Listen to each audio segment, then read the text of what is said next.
this.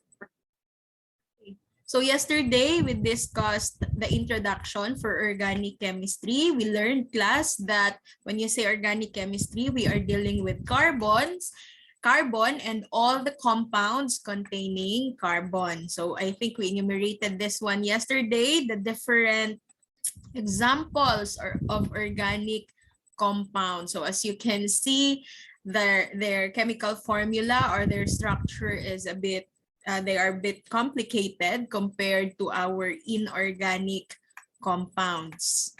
And that we have characteristics of carbon that makes it unique from all other elements. So do not forget how carbon has 4 valence electrons. When you say valence electrons, they are the electrons found in the outermost shell. And these 4 electrons in the outermost shell are capable of binding or forming bonds with other elements. These other elements can actually be carbon also. Pwede siyang mag-bond with itself. So do not forget the word catenation. It's the ability of carbon to form bonds with itself. Now, when you say bonds connecting nonmetals and nonmetals, just like carbon, we call it covalent bond. And it's a strong bond. That is the reason why when we do experiments involving organic compounds, the reaction will be slow. So you will not immediately observe evidences of chemical reaction. That is, again, because of the strength of the covalent bond. Okay? So ito na yung mga characteristics of our organic compounds. They are nonpolar, which means there is equal sharing of electrons between the atoms in the compound. So since they are nonpolar, they do not dissolve and mix with water. That's number 1. And number 2, they have low melting points because the bonds linking the molecules of these organic compounds are weak. We call it intermolecular force or intermolecular forces.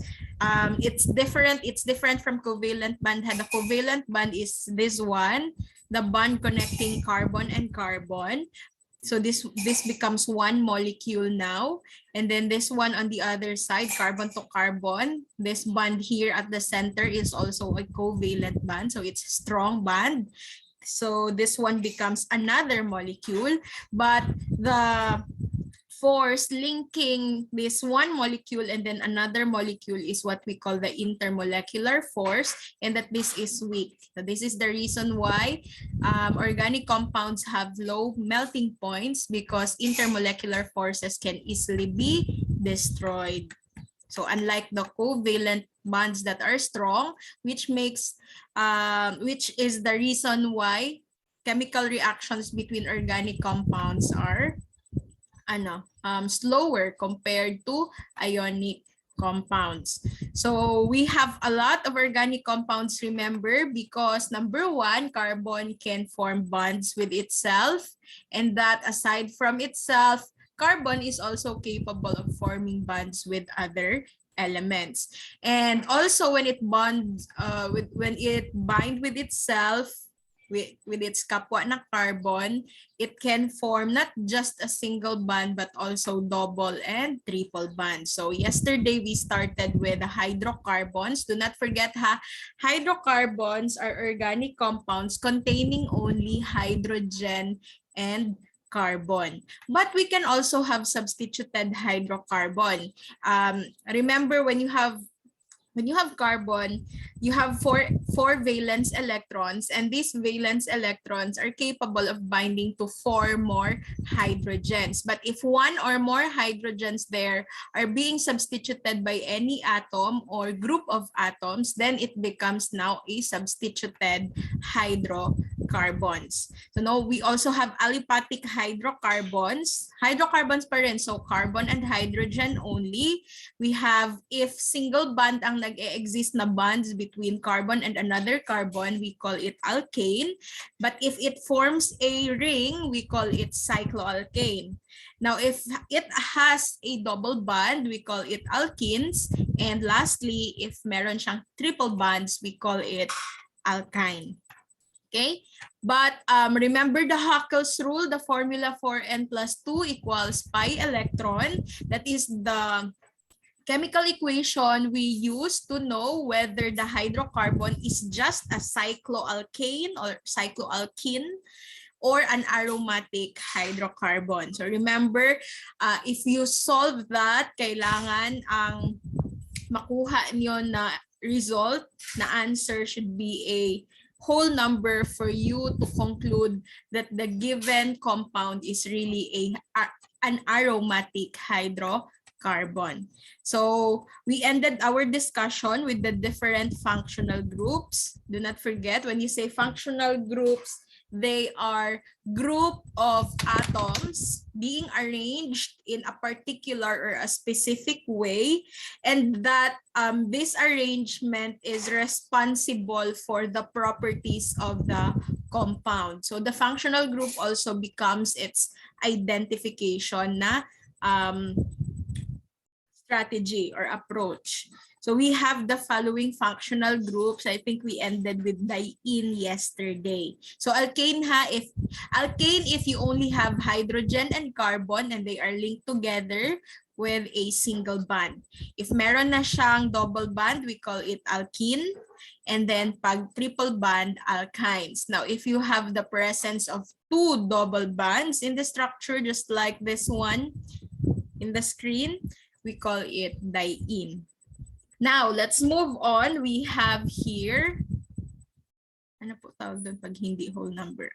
Okay. Pag hindi whole number yung nakuha nyo na sagot in the computation of the Huckel's rule, it means that it is not an aromatic compound. You can just call it cycloalkene kasi may double bond siya. So again, we call it cycloalkene.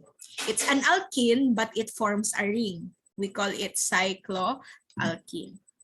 Aliphatic alkene, if it's just a straight na chain, hindi siya nag-form ng ring. Okay? Did I answer your question? Okay na yun? Anything else? Any question pa? You want to clarify? Wala na? Sige, let us move on. Another type of functional groups that we need to learn is the alcohols.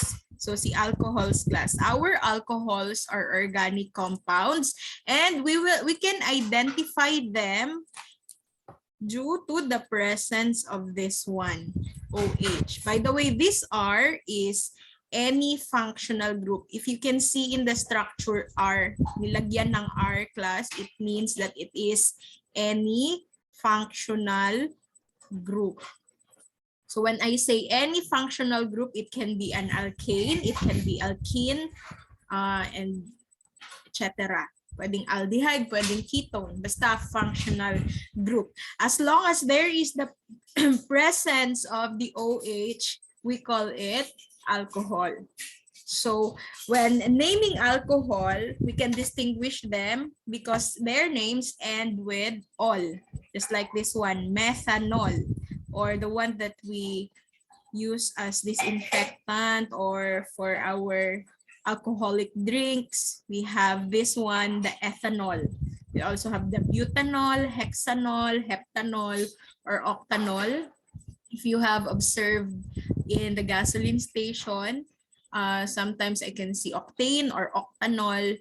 So octane if it is an alkane, octanol if it is an alcohol. So there is already the presence of the OH. That's the alcohols.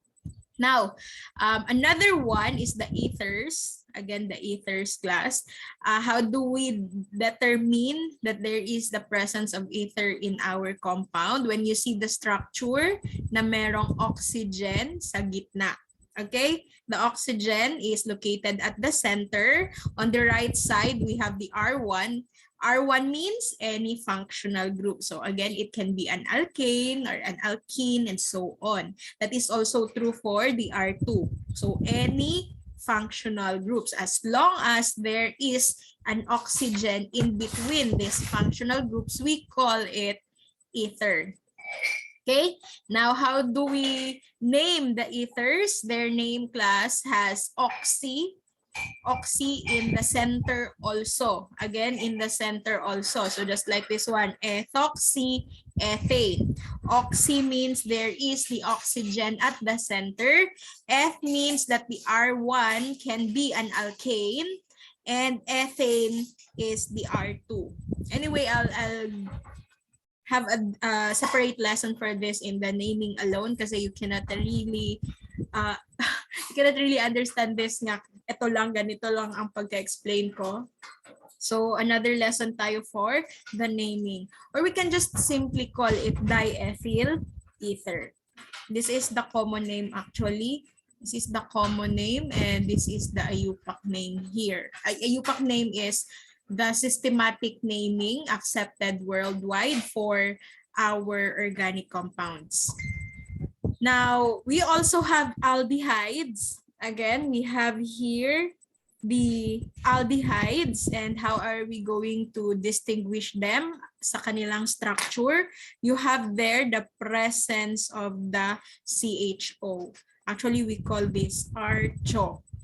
R is any functional group, and if one of the hydrogen is substituted with a carbon double bond OH, then that is an aldehyde. Now, what's their difference? If alcohol ends with all, aldehydes end with al. So, if you have methanol, kung hindi OH, CHO siya, then we call it methanal. So, methanal, butanal, hexanal, and heptanal. So, madidistinguish natin sila sa kanilang structure and their names. And then we have the ketones class. We have here the ketones. Now, how do we know that it is a ketone? In its structure, you can see on just like the ether, no, on both sides you have an R group, which is any functional group, but at the center you will see the C double bond O. So what's their difference ni ether? Si ether is directly an oxygen, but for ketone, it's C double bond O. So actually, I simply call this as an R core. If you have any functional group at the terminal end or at the terminal both sides, we have CO at the center. So how about their name? Their name ends with -one. So just like propanone, which is also known as the acetone. So acetone is actually a ketone. And then you have the butanone, so on. We'll have more of that kapag mag-ketones na tayo. Now, how about the acids? Organic acids class are actually carboxylic acids. And how do we know that it is an acid? If there is the presence of the COOH. Okay? Pag may COOH ka nang nakita dyan sa structure, then it's a carboxylic acid. So how do we name them? Their IUPAC names end with oic acid. So just like here, instead of ethane, it becomes ethanoic acid, butanoic acid, propanoic acid, and so on. And then we also have esters. So ito is RCOOH, RCOOH, ROR, this is ROH. For esters naman, this is actually a derivative of a carboxylic acid, but instead of having RCOOH, you will have RCOOR there. So R again is any functional group except hydrogen. So RCOOR, we call that esters. And in their name, you will see the O weight. Like ethyl, ethanoate, or this one is the IUPAC name. Itong ethyl acetate is the common name. And then we have another derivative. So take note that these two are derivatives of carboxylic acid. So ano yung difference? We have here RCO and R. So instead of 2 oxygen, at the center, it will be replaced with the nitrogen. Okay, that's amide. That is amide ha. Ang kanyang pangalan din ay mag-i-end with amide. So example, N-methyl ethanamide. This one is a bit complicated, no? And then we have amines. We have amines. What's their difference with the amides? Amines is just RNH2 or RNH. Pwede ng RNH or RNH2. So you have there are any functional group and then directly bonded to the nitrogen. So wala ka ng carbon and oxygen at the center. That's amine. Thus, their names end with amine also, or amine, ethanamine. And then we have the nitriles. This is RCN, which means you have any functional group bonded to carbon and that carbon is bonded to nitrogen through a triple bond. So ganun pa rin, mag-e-end pa rin yung name niya sa nitrile. So you have ethane, nitrile. And lastly, we have the thiols. This is RSH. If you can see R, any functional group bonded to sulfur with a hydrogen, we call it a thiol. So example, ethane, thiol. So these are class the examples of the functional groups that we have in organic chemistry. And actually our goal is to finish discussing everything from the alkanes to the thiols, including how do we write their structures and how we name them. So medyo mahaba-haba yung organic chemistry. Questions so far about our functional groups? Wala. This is actually the same, no? The same. This is just the same sa diniscuss. Pwede na hindi ilagay yung hydrogen sa baba. Pwede na for the amides. As long as you can see the RCONR, good na yan siya. Okay? So again, we have alkane. Do not forget ha, alkane is just RH. R is actually carbon here for alkane and then single bond sila. Their name end with ane. So we have the example here, CH3CH3. We call this ethane. F because you have two carbons. Kapag makakita kayo class ng name that starts with F, it means it has two carbons. So just like this, CH3CH3 is ethane. F because two carbons and ane because they are bonded with single bond only. So ethane siya diretso. But this time, C, double bond C. This one is syempre an alkene. The functional group is an alkene. Thus, its name will end with in. So if we, this is actually the the structure. This is the example here. Two carbons. So pag makakita kayo two carbons, diretso na yun siya. The name starts with F. And since meron tayong double bond, mag-e-end siya with in. So we call it ethene. This is the IUPAC name. So can you see the difference? Ethane and ethene. By the way, ethylene is the common name. The IUPAC name, the systematic name for this one is ethene, but commonly it is called ethylene, which is used in the ripening of fruits like yung sinasabi nating kalburo. Now this one is the alkyne. As you can see, what's the difference? You only have two, you also have two carbons here, but this time you have triple bonds. So F because two carbons, and since triple bond, then mag-e-end siya sa ine. That is why we call this ethyne. Okay, that's the IUPAC name. But commonly, we call it acetylene. It's a gas. It's a gas. And then we have the haloalkane, which is not included in the previous slide, the haloalkane. Halo means halogen, meaning you will have a halogen combined with an alkane. So you have an example here, CH3Cl. CH3 is the alkane, and then Cl, syempre, is the halogen. I hope you can still remember the halogens. You can see it in the periodic table. They belong to group 7. We call them halogens. Fluorine, chlorine, bromine, iodine, and astatine. So, ang kanilang name will start with the name of the halogen. So, kaya ito may nakalagay halo. Meaning yan, whatever halogen is included in the structure, you will start the name with the name of the halogen. So, this time, since chlorine ang halogen, so you start with the chloro followed by the alkane. So, like chloromethane. Meth kasi isang carbon. Kapag ka isang carbon lang class, meth ang start ng kanyang name. Pag dalawa, eth. And since single bond ito, so mag-e-end siya sa A, chloromethane. That's how we name our organic compounds. And then we have here the alcohol. I told you a while ago that alcohol's name end with all. Okay?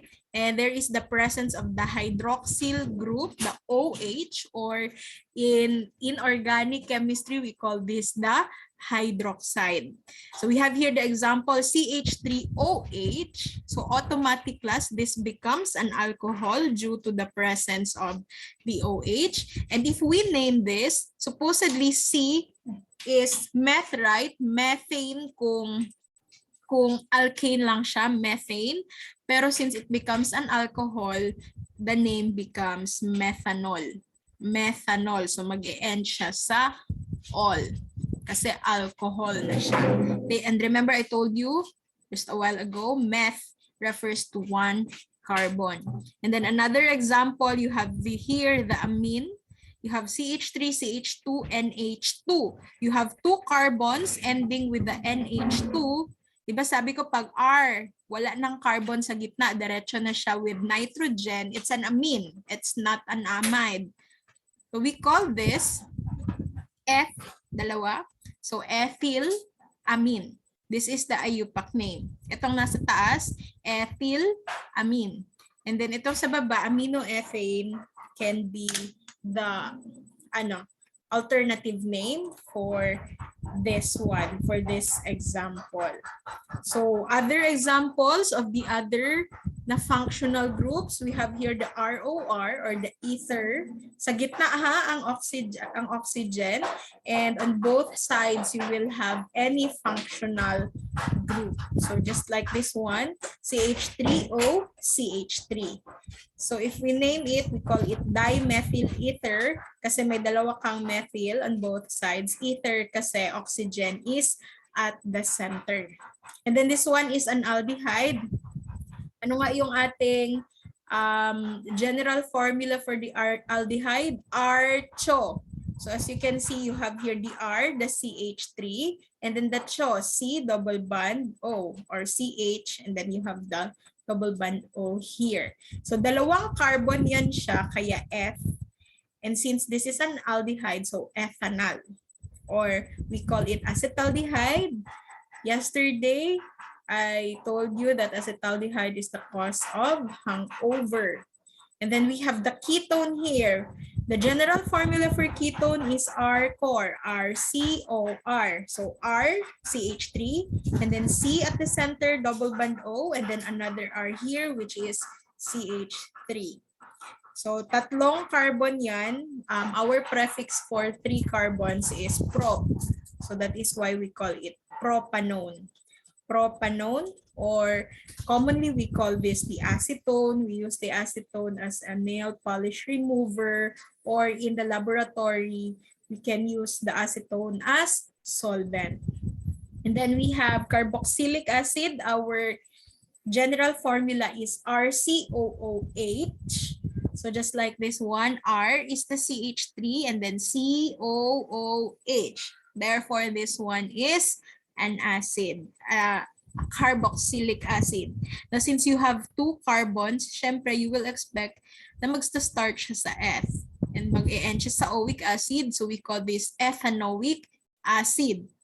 Or commonly, the ethanoic acid is the IUPAC name, while the acetic acid is the common name. The acid found in vinegar is the acetic acid or the ethanoic acid. Questions? Wala. Sige, let us continue. And then we have the ester. Ester class is a derivative, again, of carboxylic acid. What's their difference? Instead of ending with a hydrogen, it will be substituted by an R. So R is any functional group. In the example, you have here CH3, C, double bond O, and then another O here, and then it ends with a methane. So isang carbon. So thus we call this methyl ethanoate. Methyl because you have one carbon on the terminal on the right side, and then COO refers to the ester siya, and then this one actually counted ito 1, 2, dalawang carbon kaya methyl ethanoate. Anyway, don't mind the naming first ha kasi we'll have a separate discussion for that. And then RCONH2 is for the amide.